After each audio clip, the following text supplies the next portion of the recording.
fin de millénaire, sur le pont des Arts, à regarder la rue passer. Jupe fleurie qui balance doucement, jeans qui déambule, veston qui s'avance, chemise au vent, imprimée, unie, la rue s'habille au gré du temps. Avec quoi, coton, lin, laine, acrylique, viscose, le savons-nous vraiment? Demain, on nous promet des matières thermorégulées contre le chaud, le froid, des tissus souples et nerveux, doux, infroissables, obéissants, diffracteurs de lumière, odorants et déodorants, coupe-pluie, coupe-vent, en couleur selon l'humeur, beaux et pratiques comme une seconde peau. Promesses textiles qui seront peut-être tenues dans les laboratoires, les usines, les ateliers, industriels, chercheurs, créateurs inventent l'avenir et tissent déjà le fil du futur. Mais dans notre voyage de la fibre aux vêtements, voyons voir à quoi tient le coup de rouette technologique qui fera la matière et l'habit de demain.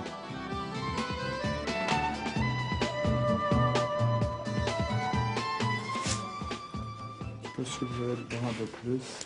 Un peu de tournement là. On n'est pas dans une époque où il y a des bouleversements culturels, donc on ne peut pas dire que ce soit la manière de s'habiller, la forme des vêtements qui change.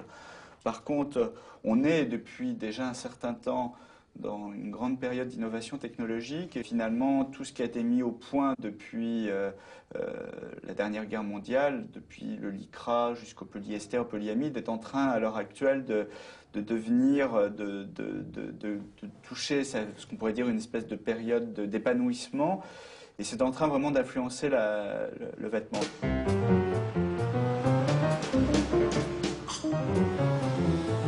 Dans l'étoffe, tout commence par la fibre. La fin de la guerre vit la première fibre synthétique s'enrouler sur les jambes des filles et faire la révolution. Le nylon marqua ainsi le saut dans l'ère de la fibre chimique.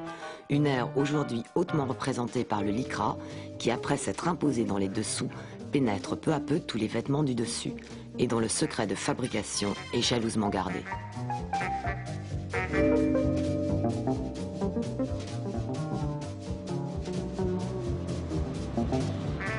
C'est ici, à Dordrecht en Hollande, que la firme Dupont de Nemours concocte cette fibre polyuréthane appelée lycra, à la base des polymères bien choisis auxquels on inflige une suite d'opérations complexes. Une masse fondue extrudée au travers des trous d'une filière, puis solidifiée, qui deviendra filament continu, invisible comme le fil d'une araignée. Ça, c'est le premier réacteur. Ça, c'est où on fait le mélange des ingrédients premiers. Ça, c'est le glycol et les isocyanates. Donc ça, c'est le mélange avant toutes les réactions chimiques.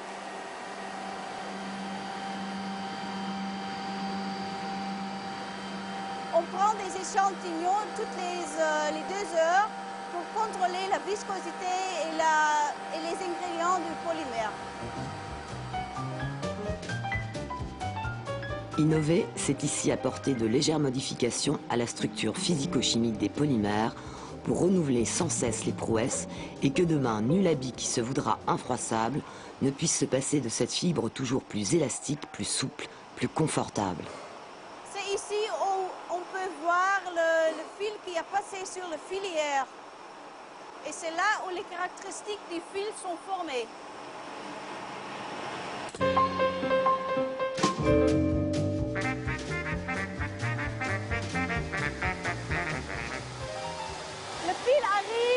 Pour rebobinage sur les tubes en va-et-vient et après le produit est prêt pour inspection et emballage. Les fabricants tiennent là de l'or blanc et le nylon, le lycra ne sont pas toutes seules. La gamme des fibres synthétiques s'élargit pour prendre sa place sur nos cintres.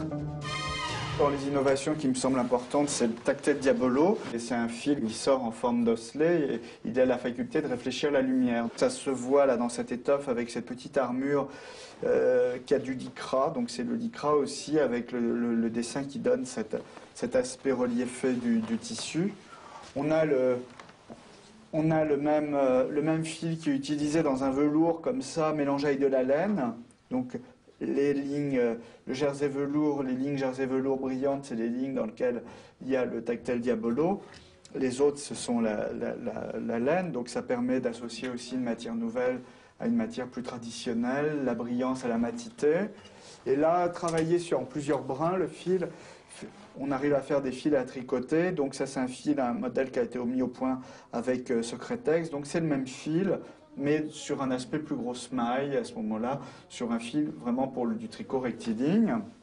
Bon, le même processus finalement de tradition et d'innovation, et on le retrouve dans cet ensemble-là. C'est une robe qui est portée avec une veste. La robe, elle est en polyamide, en tactile aussi. Et donc c'est un aspect complètement très moderne, presque plastique, très innovant. Et là, la veste, c'était une veste, bon, ça avait volontairement un esprit un peu plus couture comme ça. Et c'était un tissu de pétillot qui datait des années 50. Et j'avais fait toute une série de vêtements réalisés dans des tissus. Et je dois dire que quand je les ai présentés, personne n'a vu que c'était des tissus qui avaient 30 ou 40 ans d'âge.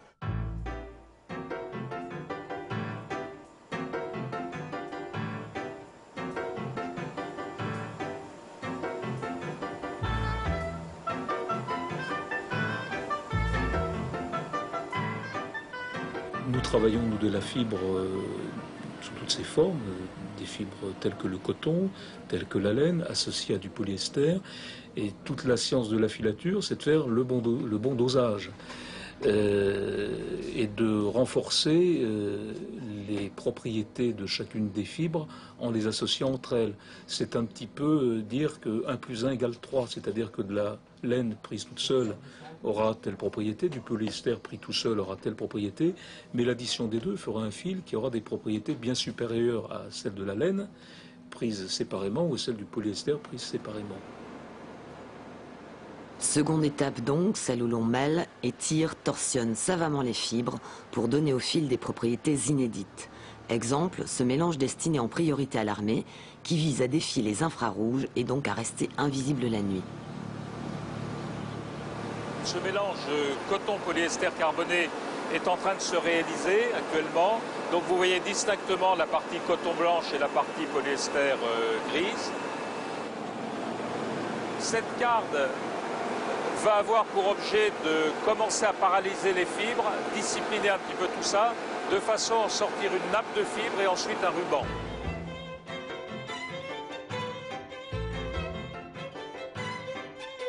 Un bon mélange, c'est un mélange dans lequel vous aurez par exemple apporté du lycra de façon à améliorer les propriétés de confort, c'est-à-dire ce sera une matière plus une élasticité. Un bon mélange, ça peut être un mélange, cette fois dans le domaine très technique, un mélange qui confère des propriétés non-feu, par exemple pour les tenues de pompiers. Dans le cas du sport, c'est un mélange dans lequel vous allez vous sentir au sec. Donc ces fibres sont des fibres, on pourrait dire, intelligentes.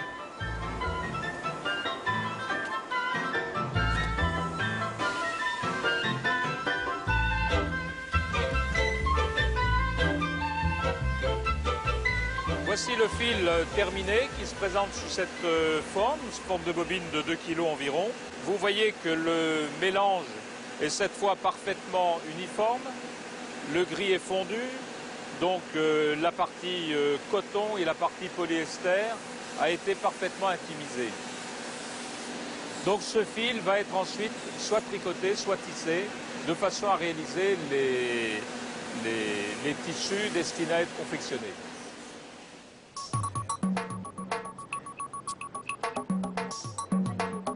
On est sans arrêt au courant de tout ce qui se passe de nouveau. Quelquefois, un tissu va amener une idée de forme et quelquefois, une envie de forme va conduire à créer un tissu avec des industriels. Pour Olivier Guillemin, le créateur n'existe pas sans textile. Lui guette l'innovation, la provoque parfois. Son attirance va à la beauté qu'on donne aujourd'hui au synthétique. Dans ce salon où le fil est roi, il touche, regarde, cherche le fil qui conjuguera le mieux pratique et esthétique, imagination et XXIe siècle.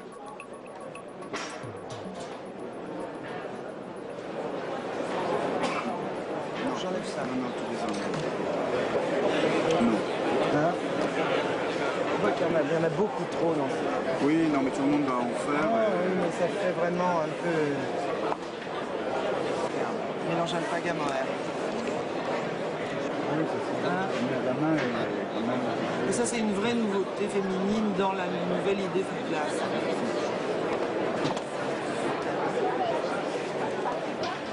La gamme, Elle est belle, hein?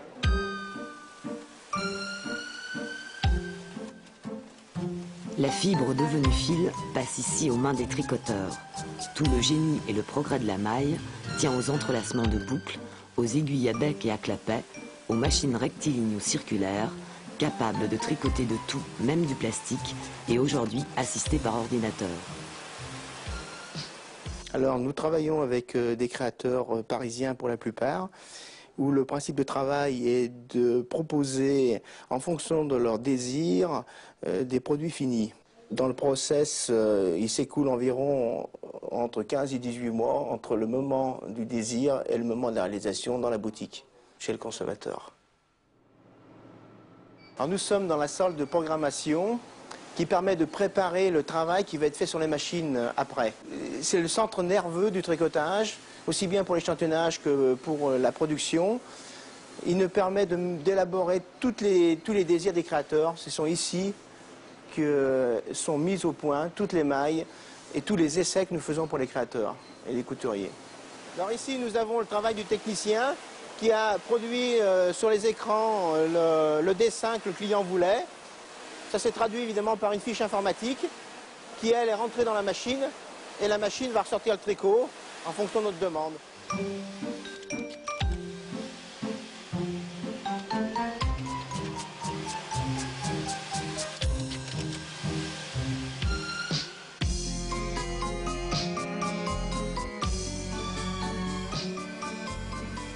Les créateurs, ce sont des artistes, au même titre qu'un musicien ou qu'un peintre, c'est-à-dire qu'ils sont capables de capter leur environnement et le traduisent en des vêtements qui correspondent à l'ère du temps.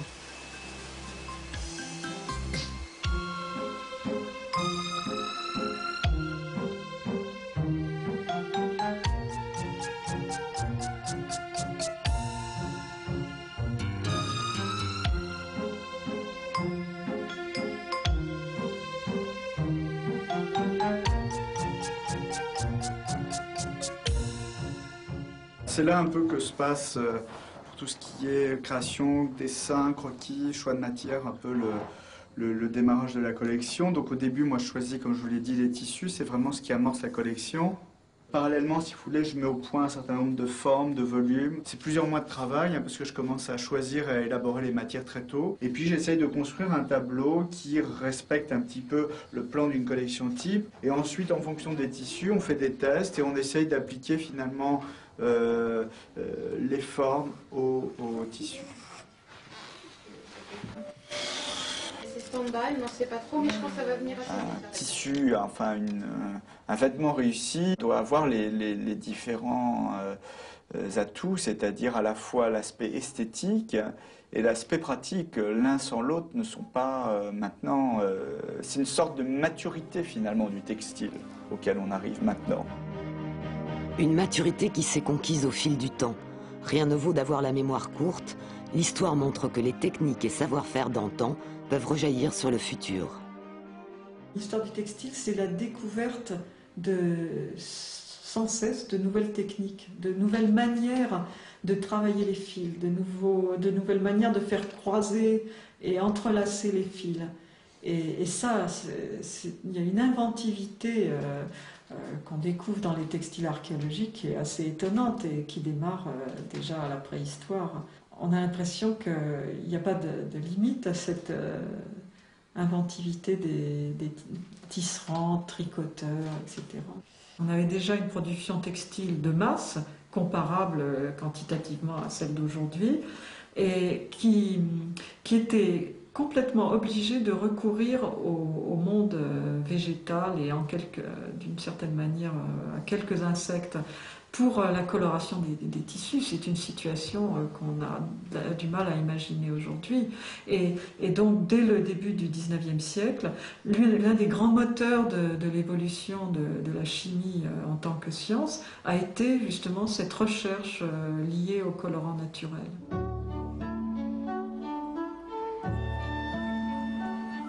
Comme dans la fibre, c'est le synthétique qui règne dans le monde de la couleur. Le futur ici peut être dans la prise en compte des contraintes écologiques, c'est-à-dire veiller au rejet polluant et réduire la consommation d'eau. De plus en plus variées, de mieux en mieux fixées, les teintures franchissent les étapes technologiques. L'avenir sera aussi d'aller plus loin dans la gamme des couleurs. va traverser dans le noir. Personne n'a peur? Alors c'est au noir pour des raisons techniques. Il faut absolument éviter les UV. Beaucoup de fibres chimiques s'altèrent aux UV. Alors les UV, il y en a dans la lumière solaire et il y en a dans la lumière de lune. Le clair de lune est très nocif pour le textile. Donc il peut y avoir une altération chimique de la matière par les effets de coups de lune. Et ça se traduit par des zones qui ne se teignent plus. Nous avons en mémoire tous les colorants de base connus dans l'entreprise. Il y en a plusieurs centaines qui sont classés par type de fibre que l'on veut teindre. Il va se produire un flash. Tac. L'échantillon est mesuré. Et à l'aide du calculateur et de la mémoire de l'appareil, l'appareil va nous proposer une formulation de teinture pour réaliser le coloris.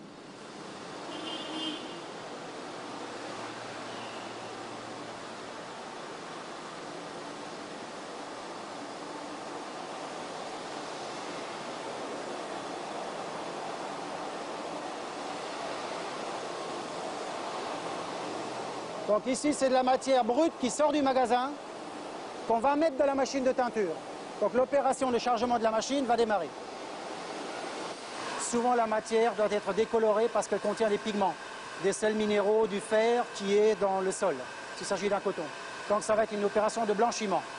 Ensuite, on a la phase de teinture proprement dite, avec la phase de coloration, et les étapes ultérieures qui vont être des phases de savonnage pour éliminer l'excédent de colorant qui n'est pas solide. L'ensemble va durer à peu près 8 heures. En sortie de séchoir, la matière a une certaine géométrie qui n'est pas une géométrie d'équilibre. Ça veut dire que si l'on prenait la matière dans l'état où elle est là, et si on la confectionnait dans l'état où elle est là, elle pourrait ou rétrécir ou s'étaler au lavage ménager. Donc l'objectif, c'est de donner la dimension au tricot par la dernière opération, pour qu'il n'y ait pas de variation de géométrie à l'entretien ménager. Après teintures et impressions, les textiles subiront d'autres traitements. Après mécanique qui modifie l'aspect, le toucher, mais surtout après chimique qui confère de nouvelles propriétés au textile. C'est l'exemple du téflon, revêtement bien connu des poêles à frire, et qui aujourd'hui est enduit sur le tissu pour le rendre invincible aux taches. Donc ici, à l'introduction, la matière est sèche, elle s'imprègne de la substance chimique, et en sortie de foulard, elle est imprégnée de la substance chimique. Ici. Voilà une illustration d'un après-chimique. Alors voilà par exemple une illustration d'un après-mécanique. Avant l'après-mécanique, après l'après-mécanique. Donc on voit que la surface du tissu a été modifiée. C'est par exemple pour les produits d'hiver, pour avoir un meilleur confort thermique. Voilà.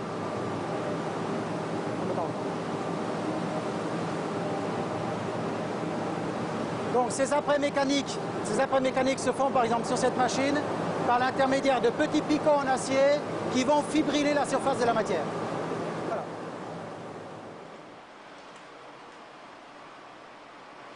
Voilà le certificat d'authenticité de la conformité du coloris. Le client qui fait travailler en France, il fait travailler à Hong Kong. À Hong Kong, ils ont le même appareil, ils ont les mêmes mesures. L'appareil a un langage unique qui permet d'avoir des mêmes résultats entre la France, le Moyen-Orient, l'Extrême-Orient. Voilà, c'est l'internationalisation du textile et la démultiplication des différentes sources d'approvisionnement qui ont fait que l'on est amené à s'intéresser à ce type d'appareil.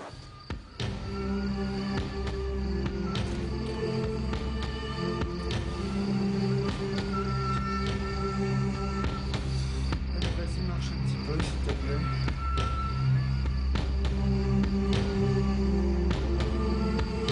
On va régler la longueur.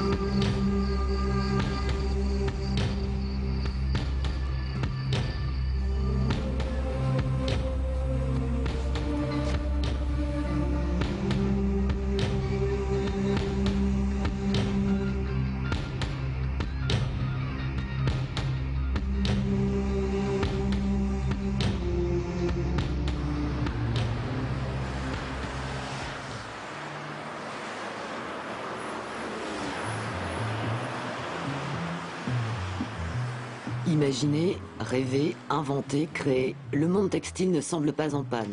Mais pour habiller son monde, il faut passer à l'homologation. l'Institut français du textile de Lyon est là pour y veiller. Résistance, usure, boulochage, extensibilité, finition sont vérifiés. Mais l'Institut ne se contente pas de contrôler, il poursuit également ses recherches et pousse à l'innovation. On peut imaginer qu'un produit soit beau, donc c'est le résultat de l'approche de création en général, on espère que c'est toujours comme ça, qu'il soit confortable, c'est-à-dire qu'il soit conçu, et surtout que le vêtement qui sera élaboré à partir de ce tissu soit confortable. Et on peut imaginer que le textile soit antibactérien, mais au sens qu'il ne sera pas envahi par des colonies microbiennes que vous pouvez vous-même développer sur la peau, mais qui vont migrer dans l'étoffe avec la transpiration et développer notamment des mauvaises odeurs. Dans certains côtés, l'effet antibactérien va protéger le porteur, mais aussi son environnement, contre des mauvaises odeurs qui pouvaient apparaître sur une chaussette, sur un vêtement, etc. Tout beau, tout neuf, ce procédé est déjà en expérimentation. Les tests prouvent qu'il élimine toute colonie bactérienne du tissu. L'échantillon témoin qui est contaminé, donc les colonies se développent sur le témoin, alors que l'échantillon greffé antiseptique reste propre, les colonies se sont développées autour de l'échantillon. Pour combattre les microbes, mais faire d'autres choses encore, les chercheurs ont imaginé cette machine qui bombarde le tissu d'électrons puis le plonge dans un bain réactif.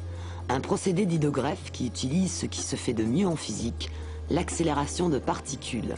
Dans un premier temps, le tissu est soumis à un jet d'électrons propulsé à 200 000 km/s qui déstabilise les molécules et permet ainsi de créer des sites actifs dans la matière où viendront se fixer les additifs chimiques.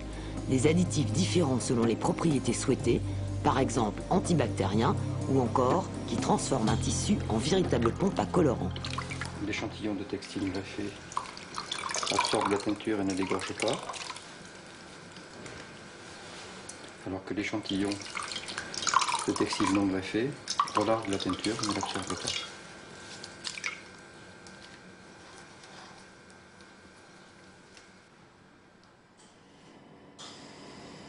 D'autres recherches sont en cours pour trouver le tissu qui permettra de passer du chaud au froid sans avoir à changer de tenue. C'est sur Martin que sont testés ces futurs vêtements bioclimatiques. Martin, un mannequin bardé de capteurs, chargé de surveiller la température de son corps et sa transpiration.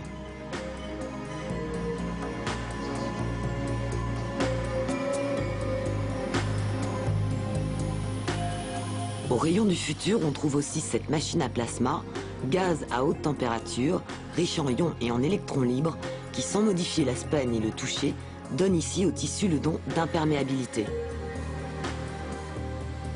Mais le rêve ne s'arrête pas là.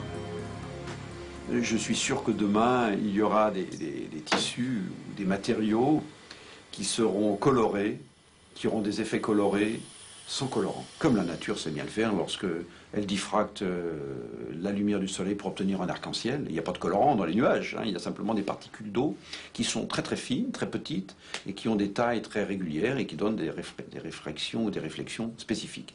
Donc la nature sait faire. Aujourd'hui, il faut savoir copier ça. Il faut d'abord observer, comprendre, c'est fait. Maintenant, il suffit de faire une démarche biomimique, c'est-à-dire de reproduire ça sur des matériaux.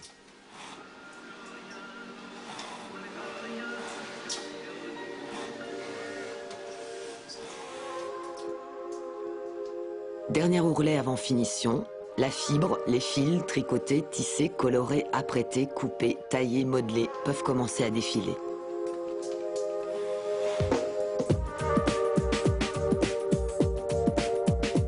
Demain, dans l'autre millénaire, naturel et synthétique se marieront dans une maille seconde peau. Il y aura des tissus à facettes pour jouer avec la couleur, des habits du soir pour capter et diffracter la lumière. La brillance viendra se coller dans le sombre tout en combattant les microbes. La chimie aura réinventé la soie sans qu'elle se froisse. Le satin sera comme un gant, confort, sur mesure et sans tache. La transparence ne craindra plus le froid ni le vent. Le métal sera souple, moelleux, élastique et trompe-l'œil. Sous des allures classiques, on sera à la pointe de la technologie en ayant combiné le tout. Thermomoulé, thermorégulé, on jouera le relief. Et les industriels, pourquoi pas, auront donné aux créateurs de quoi nous faire des costumes, des jupes et des pantalons couleur des ailes de papillon.